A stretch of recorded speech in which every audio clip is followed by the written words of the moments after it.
My dad was mechanicking. My mom was doing bookkeeping and taxes and all these things. And I always knew from an early age that's what we had to do to succeed is you had to hustle, right? I can't tell you how many times I sat in that office and cried with these guys, with these grown men that you think were like tougher than whatever. And I got to pray with them, man. And faith became everything with me. Money does make the mission possible, but the goal isn't money. The goal is those relationships. The goal is long-term growth. A lot of times, the more successful you get, the more lonely it can be. Not every good thing's a God thing. I don't have to worry about what I said, how I said it.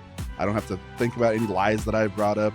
I'm going to live a life of integrity, of ethics. If you made that right decision, even if it wasn't popular or so, you can always look back and say, you know what? Welcome back to the Better Than Best Academy, where we help Christian leaders break free from limited beliefs, rediscover their true identity, and step boldly into their God-given purpose. I'm Coach Red, and my mission is to equip and empower you to live with clarity, confidence, and make a lasting kingdom impact. My guest today is Jason Webb.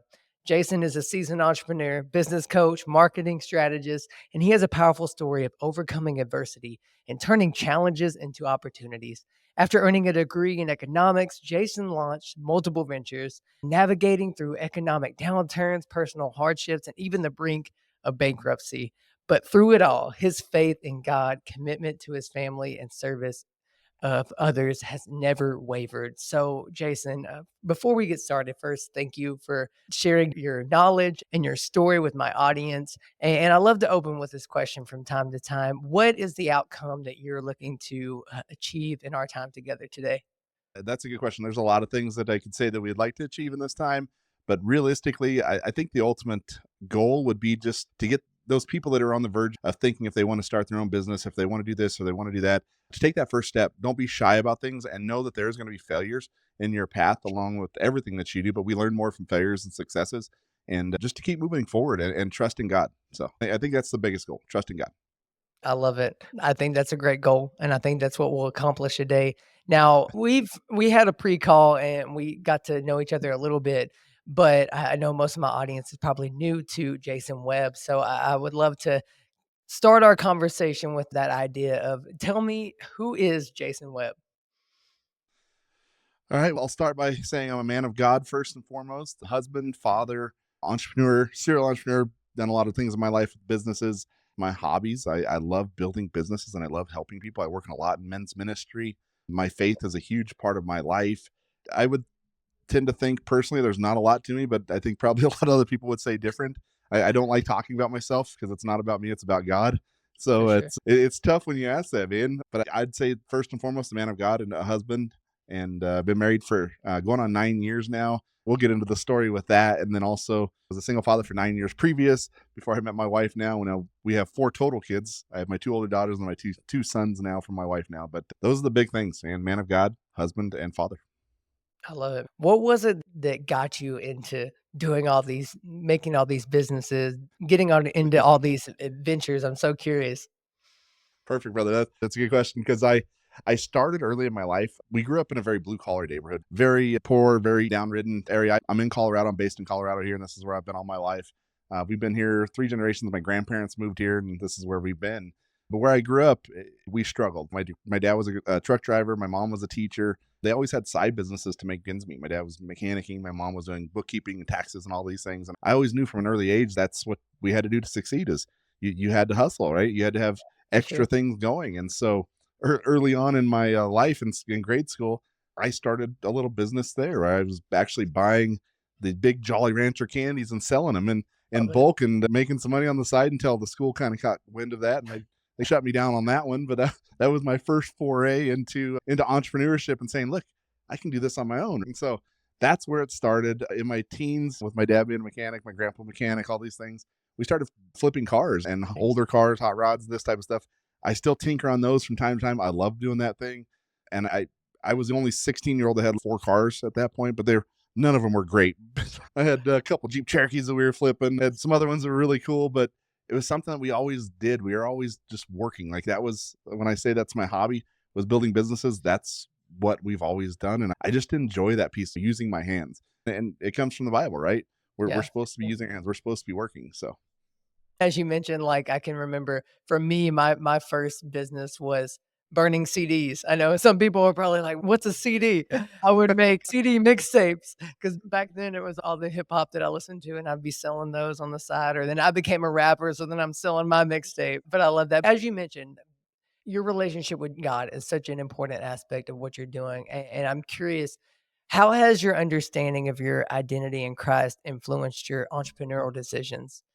Especially Oh, during that's those a good one, man. moments of failure. That's a good one. Yeah, and getting into that, if you let me bring back a little bit of my past before I For sure, found God, to for where I sure. did find God, I was the first person in my family to go to college. So I Wow, went to college. I graduated college. I played football in college. It nice. offered me the place to actually go to college. So Uh-huh.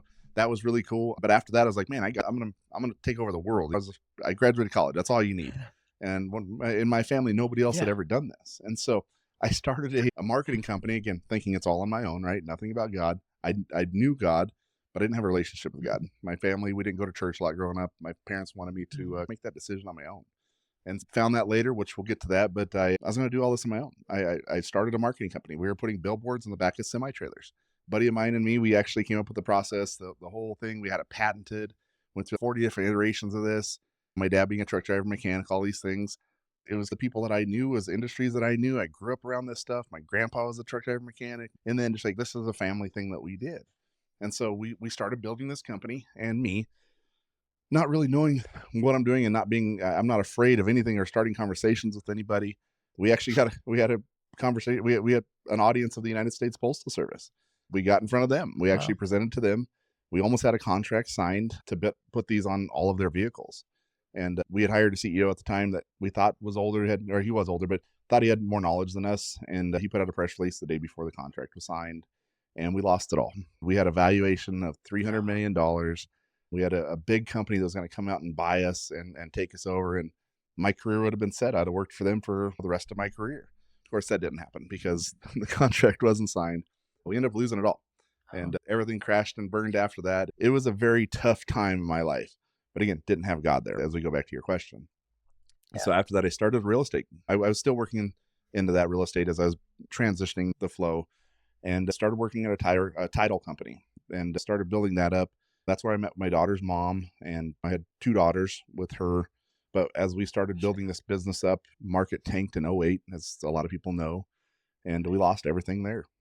Lost it all. Also found out we were dealing with some fraudulent mortgage brokers that we had no clue about, which that was fun to go through that whole process. Here I am going through bankruptcy because of the business.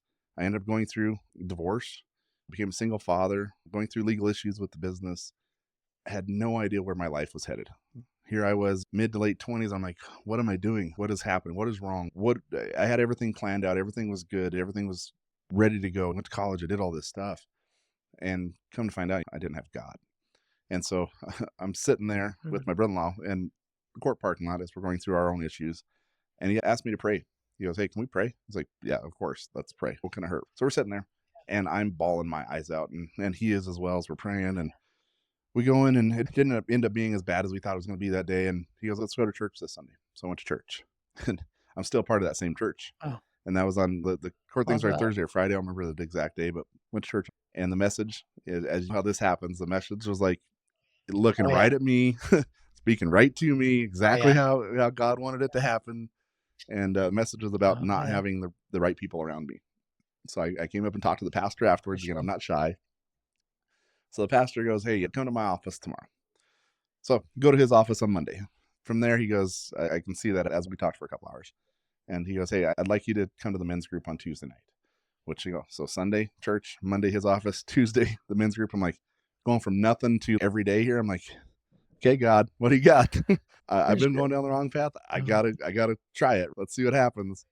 So oh, yeah. that men's group is where I found God, and that's where I started my relationship. That Mm. men's group, those men changed my life, changed everything in my business journey. Those relationships changed. I changed who I was hanging out with, who was around me, and it changed everything, brother. I got into commercial tires, which that's a whole industry. Again, trucking, bigger things like this. It was a Yeah. place where I was like, I needed a job. I had to support my kids. So I started there delivering tires just for a foot in the door, making $11 an hour at 29 years old. I'm like, okay, God, I'm trusting you, right? This is an opportunity there. By 3 months in, of course, they realized that wasn't right. That wasn't for me. So They bumped me up and they promoted me. And then by the third year within the company, I was the top salesman in the company. And I stayed with that company for, I think, 8 years or so. I started 2 other stores for them, other regions. Another company came and hired me. I started building their stores. I was the top store in the nation. I went to a couple different other companies. In this last one, I was a director of sales for 42 salesmen, 200 employees, and we did 100 million last year. All driven by my faith, by God, by knowing how to handle people, how to have that relationship with God. I got to talk to a lot of these blue collar workers about God every single day. A lot of these guys were felons, Wow. ex-cons, all these things. I got to sit in my office and pray over them.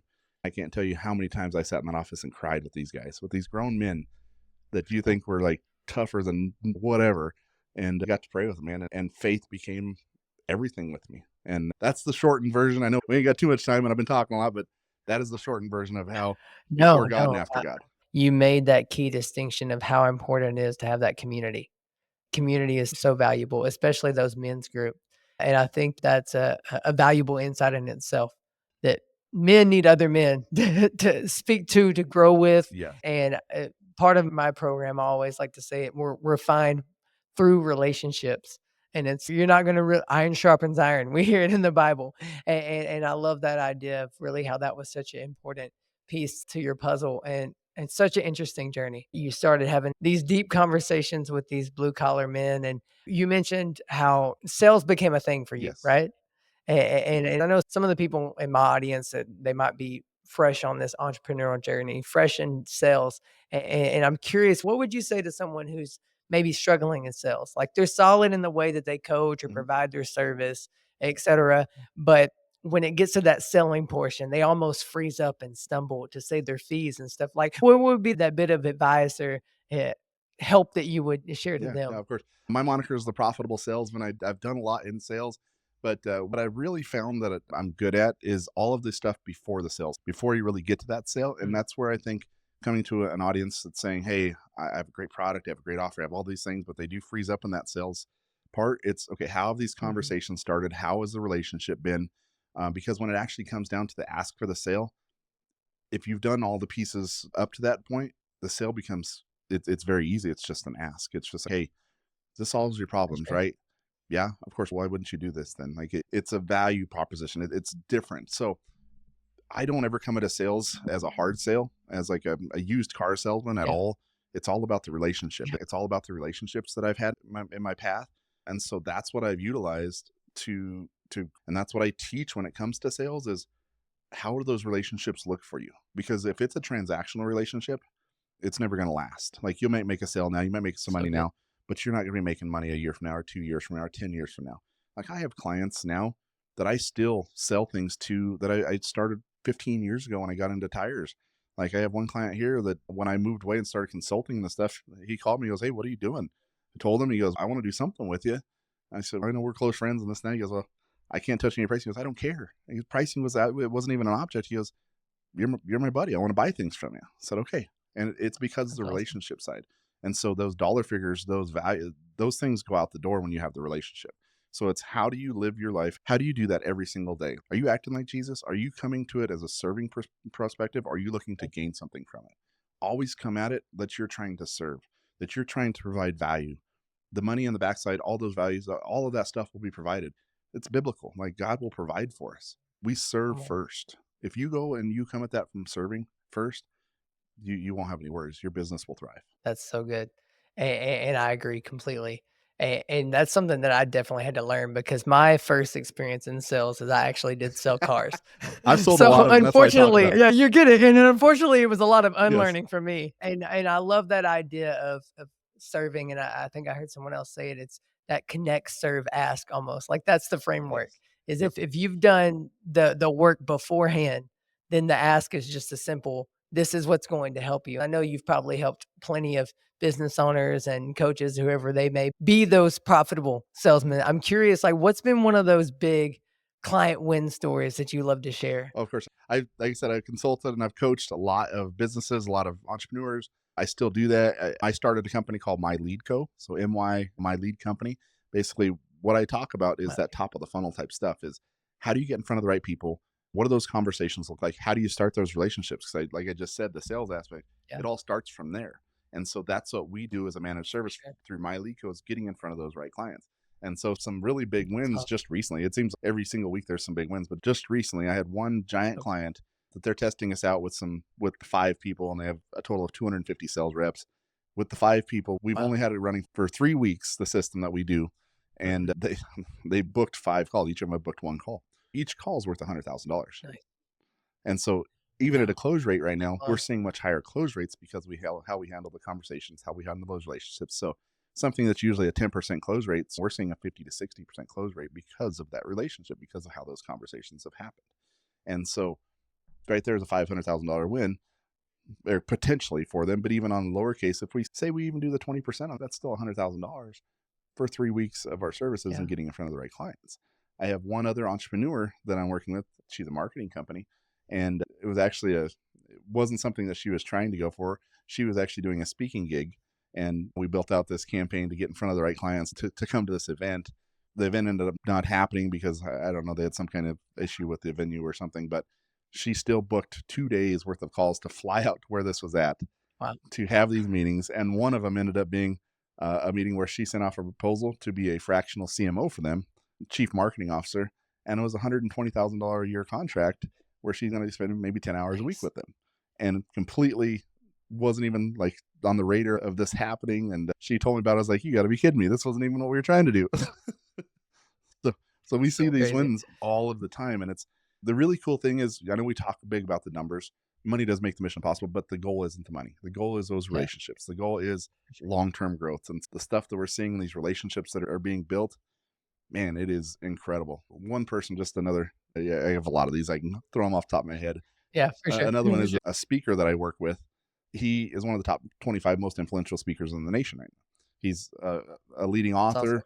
His network is very large. He's worked with Jim Rohn, John Maxwell, Zig Ziglar. He's worked with all of these people.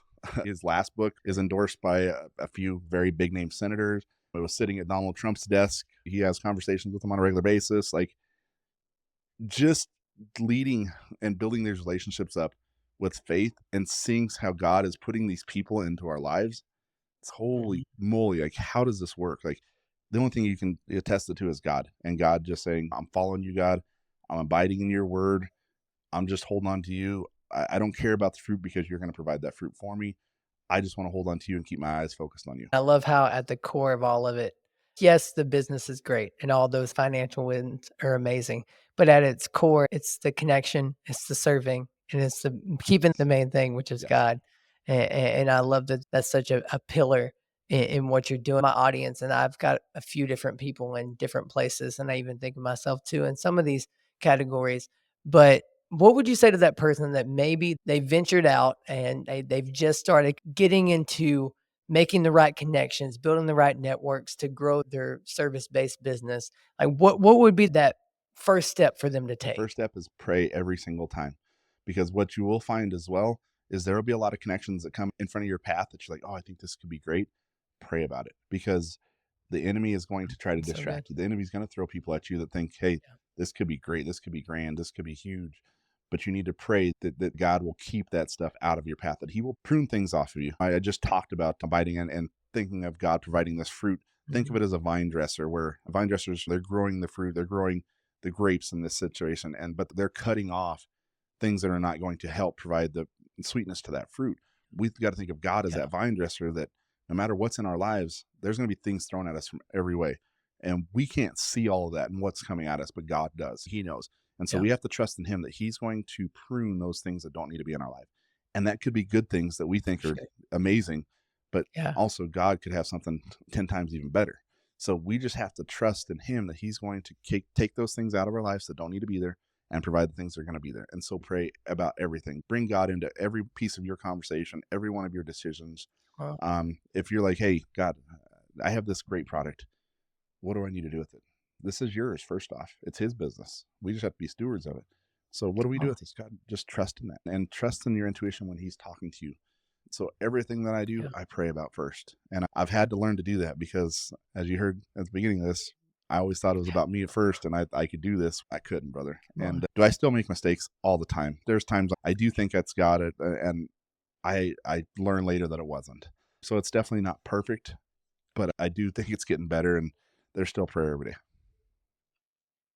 Oh, yeah, 1,000%, man. That's Mhm. the first step is prayer because there's a lot of people, eh, out on the internet that love to claim that the title of Christian entrepreneur. It's like almost became a buzzword. But when you're really led by God, it's that idea of God being the CEO of Yes. your business and letting him really take the reins of your life.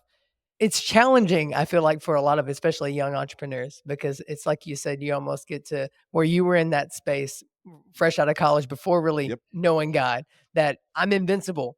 I know Yes. everything. I've got this. I can do this, which it's great to have a level of that, but it's also important to understand where the true power comes from. And I think that's huge that prayer would be the first step. All right, so prayer is the first step. What would be the second step for you? I want to see No problem, brother. where you take Second this. step, have a council of wise people around you. Maybe people that have been there, Come on. that are where you want to be, godly people that have the same foundation as you that you can trust. It's basically like your 12 disciples, like I talked about that men's group.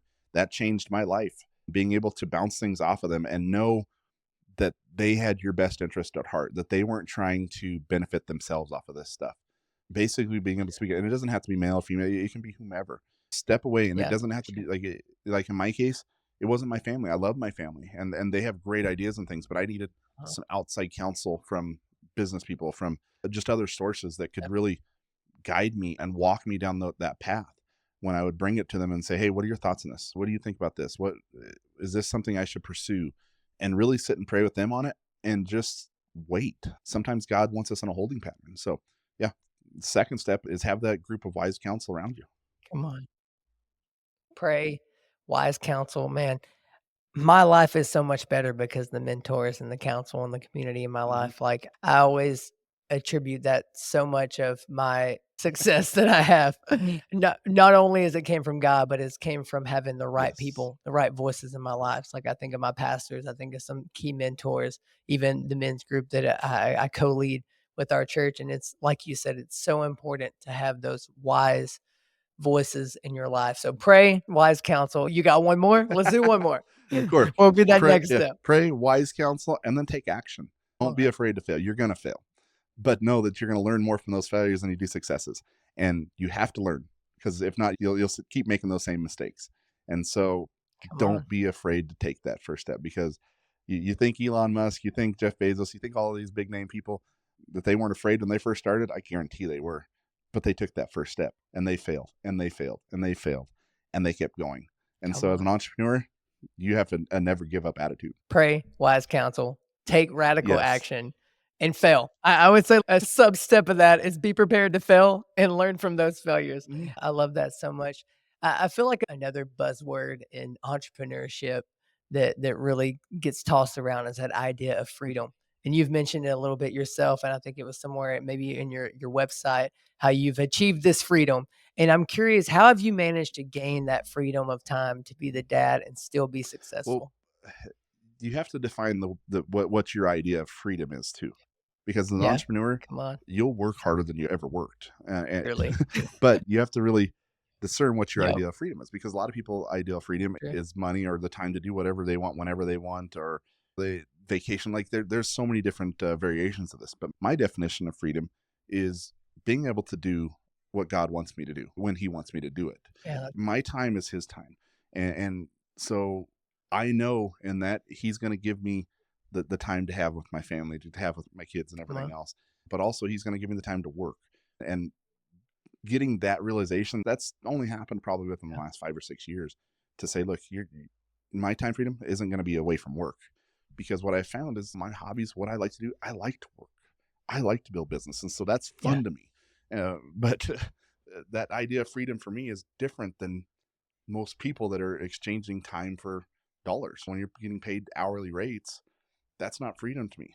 My freedom to me is, okay, if I can do the same amount of work in an hour that somebody takes 2 weeks, why shouldn't I get the same pay? So that's my yeah, idea of freedom, is figuring out, how do I make this more efficient? How do I make a bigger change, bigger differences? How can I change people's lives? And that freedom in doing that and for sure. seeing other people succeed and seeing other people reach their dreams, that's freedom to me, man. The importance of defining freedom because that's another thing that I feel like a lot of entrepreneurs fall trap into, Yes. overworking. It's funny, people will quit a 40-hour job to work 60 It's the plus, truth, dude. 90 plus, you S think. It's so funny, but yeah, I think that, like you said, that freedom, and there's such a beauty that comes in being able to serve and help others. It almost unlocks a new energy, I feel like, where you do end up probably Yes. working more. And then I also love that you mentioned that fact of when it comes to being a father and a husband, as well as being a businessman, a business owner, an entrepreneur. How have you found the rhythm of juggling all those things and keeping everything aligned? Because I know it's so easy as being a business owner and loving work. It's very easy to It almost is. neglect maybe our marriage or neglect our kids. What are some ways that you've learned to combat that? Yeah, no, it's my wife, she's the same. She lets me do what I wanna do. She lets me go off of these harebrained ideas, and being an entrepreneur, we have a tad bit of ADD, and so I tend to see shiny new Little bit. objects, and I tend to go after this and go after this, and I'm part of probably about 12 different businesses or so, but the thing that kinda keeps me centered is her, like, being able to have those conversations with her Love that and her being honest and vocal about things that she's needing. "Okay, I for need a little sure. bit more from you right now." I said, "Perfect." So we have those conversations, those check-ins on a regular basis, seeing where I'm at, where she's at, where the kids are at, where we're keeping an eye on that. And really, she helps me so much with that. Like I couldn't do any of this without her. Again, it's that team, that one flesh as we come together in marriage. I couldn't do it without her, man. For sure, Mhm. man. Dude, come on. Where would we be without our wives? Exactly. So I know I always find myself she saying keeps that. me grounded. That's so Yeah, true. and when Come on. there's things in the schedule, like I have to schedule everything. My schedule is my life, and she has access to that at any point. And she can say, "Hey, I need this, I need that," and I can move things around in my schedule to make that happen when she needs it. Because understanding the priorities of my life, God, my wife, my kids, and then work. That's where it comes. And so if it's God first, whatever that needs to be, that's done first. If my wife comes in second, whatever work needs to be pushed away, that's going to happen because of her, because of Come that on. relationship that I have with her. For sure. What's next for you? What's the big vision for you? What do you got going on in the future? Oh man, there's 2025 is looking very good. There's some other businesses that we're getting into. I'm going to be consulting in. I'm very heavily invested into AI in the world with that, just for the ease of use and how much it can actually consolidate your time, how Like, more I love productive you AI. can be. So a lot of AI that we get into, we're doing a lot of trading, we're doing a lot of e-commerce. Of course, my lead co is growing tremendously fast. We're getting in front of a lot more Awesome. clients with that, with the fully managed services on the team. So that team's going to have to be built up bigger to support that. And then I also still coach and consult. My partner with that is Doug Greathouse, digital marketer for the last 15 years. And we're helping new and aspiring entrepreneurs design, launch, and consistently attract their ideal clients into their business. Because that lead generation side, that's what we focus on. That's what we want to help with. That's where we show Cool. you how entrepreneurs need to get in front of the right clients. For sure. Dude, that's so awesome. Mhm. And I'm curious, I know you probably have coaches yourself. Mhm. What's your biggest challenges right now? If there's 3, what's your 3 biggest challenges you're facing right now? I know, putting you on No, the it's okay. spot here. Let's see. Three biggest challenges. Time, that's always an issue, right? We still only get 24 Mhm. hours a For day. sure. And so, how do we best utilize that time? That's a Yep. huge thing, which scheduling has helped me a lot, but it's still something that's always been a struggle for me in terms of getting that figured out. Let's see. Other three struggles. Saying no. I have a hard time saying no. Again, as that shiny new object syndrome, Mhm. finding out what needs to be pruned, what doesn't need to be pruned. That's a constant prayer for me within God. And that's why I brought it up earlier, because it's always at the forefront of my mind. God, Definitely. continually put up stop signs, clear no's where there needs to be no's, and clear yeses where there needs to be yeses, and trusting in Him in that path, and still building with my faith. I've been a Yeah. follower of Jesus for a while now, but it's still something that you have to work on Mhm. every single day. So finding the time to be in the Word with Him, even exercising and things, because our body is a temple. Getting all of those things in to be closer to God. Oh, So no. it's Your something that I'm friends. strong with, but I'd still say it's a struggle that I want to get closer to God more than I am now. I like to ask these things because I feel like a lot of times when we have these podcast conversations and we're asked our expertise, sometimes we neglect the authenticity or the Yes, vulnerability. So I always like to give that opportunity because if there's anything I've known that a lot of times the more successful you get, completely. the more lonely it can be. And sometimes even like you mentioned firsthand, it Yeah. was difficult for you to talk about Yep. yourself because you're so focused on others. And a bit of the work that I do is I always want to check in with those that I connect with and make sure they're making the time to Yes. also take care of themselves. So I love that that's the question. And It can be a lonely journey. That's why I was talking about that wise counsel. You need to have yeah, for other sure. people around you that are going through the same things. Mhm. And so as you start to build up and be more successful as an entrepreneur, you need to have more people around you that are successful as well. You want to build that team up with you. You want everybody to raise with you. That's what we want to do as kingdom entrepreneurs. We want everybody to be lifted up. It's not about me. It's not about you. It's about all of us lifting up so we can excel the kingdom, so we can show God. It's Yes. all about the glory to him, and then getting the people around you, making sure that you're reaching out, that you're still growing your network. Like I was just talking about the gentleman, the author, and the speaker, bringing him into the fold with my group, or not being afraid to reach out to some of these bigger name entrepreneurs and people that, Sure. again, you just have to step out and faith. It's this balance of stepping out in faith and doing it in a Yes. calculated, that's where the prayer comes in. Because sometimes you might think, "Is this the right step?" And then when you pray on it, you're like, "Okay." Sometimes when it comes to the pruning, Yes. Oh, not completely. every good thing's a God thing. And that's really hard for especially young Mhm. aspiring entrepreneurs and business owners, is you wanna see the wealth, the financial Yes. success, but how's your heart? How's your character? Because I always loved telling that story back when I did rap. I rapped for 10 years, and one of my last songs was probably my best song, but there was a time where I felt like God Yep. was telling me to put that down because that became an idol for me.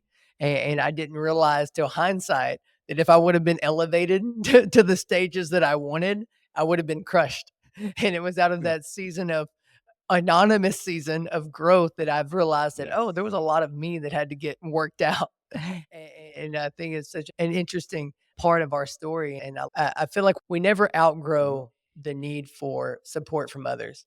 And that's such a huge thought. But we could totally discuss this forever. But I don't want to go forward without giving Yeah. you the opportunity to connect with my audience and let them know, like, how can they connect with you if they're listening to Jason right here and they're like, man, this guy, I want to get coached by him, or I want to get a part of the lead generation that you're working on. Of course. Give us You can check out a my website for the lead where company, can we which is find you? my, you can search me on Facebook, all the social medias. We have the Profitable Christian Business Owner Community on Facebook, 5,100 members. You can see me on TV, which we haven't even Awesome. talked about that. I'm on Abundant Television, which is the fastest growing Christian streaming service in the world. There we go. I'm actually the vice president of that network. We have about 500,000 viewers every single day. That's Abundant TV. Download the app, check us out there. There are multiple different ways you can find me. Just search me on social media as the Profitable Salesman. You'll find it. So many good things that you're a part of, that you're working towards. I can already just tell in the little bit of time that we've connected that you're a man that's strong in your faith and your values. And before we really land the Sure. plane, I have one more question for you that I feel like is always a great question to close out on. What's that impact? What's that legacy behind it? It's all about glorifying God. We all made the decision to follow God here. So it impacts the rest of our lives and our families' lives. Yep. But we don't get to see what the ripple effects of some of the decisions that we make. As we're talking about God, there might be Come on. somebody that's ancillary hearing this or learning about this, and maybe later in life they turn to God, and it all started with you planting that mustard seed or maybe making that conversation about something. And Come on. so just living your So life good. true, I think that's huge. Being authentic, it's huge. It's living a life with Yeah. undeniable integrity. I don't have to worry about what I said, how I said it. I don't have to think about any lies that I've brought up. I'm going to live a life of integrity, of ethics. So everything that I say, I don't have to remember any of that. And that weight off my shoulders, because earlier in my life, I was always trying to be bigger than I was, or you had to say these stories or to feel bigger. And I hated that, always feeling over my shoulder, worrying if I said something wrong because I think I told this person this one.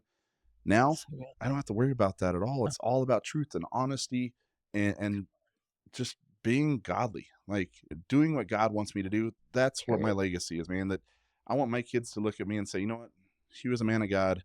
He lived his life with integrity, and he just did the right thing. And doing the right thing on a daily basis, it's small. Like it's making the right choice every single time, and it doesn't have to be a big choice. And then when you look back 10 years from now, like I do now, when I was going through all of that stuff and not knowing where my life is going, and I look back and I'm like, wow, has my life drastically changed? And it wasn't one decision, it wasn't two decisions, it was hundreds of decisions, but it was always Yeah. making the right decision one step at a time. And that's when you can look back and be like, you know what, I did the So right good. things. Even my kids, we're gonna mess up. we're gonna we're gonna screw up. Sorry for the, but we're gonna mess up.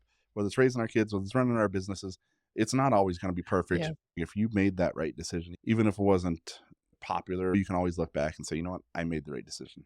I don't have any regrets in my life. Come on. That's so good. Man, I think that's a great place for us to wrap. I know we could continue, but I feel Trust like it Jesus. has a bow there. But yeah, be sure to trust Jesus. It's that simple. Be sure to check out Jason and all that he's got going on. I'll be sure to link all the show notes. Thank you for tuning in, everyone that's watched and listened today. And if you enjoyed this episode, obviously subscribe, do all the things. Jason, thanks again for your time. And man, I can't wait for more conversations Completely. we'll have on and off camera. And keep doing what you're doing. I always like to end with that encouragement. It's like what the work you're doing is inspiring to me. And I know if it's inspiring me, it's inspiring others. Just in our short conversation today, I can sense that you're a genuine, authentic guy, full of integrity and character. And I appreciate what you're doing. Keep doing what you're doing. And thank you so much for being on the show. And with that said, thank you for tuning in to Better Than Best Academy, and go live better than best as you Thanks, Red. conquer this week.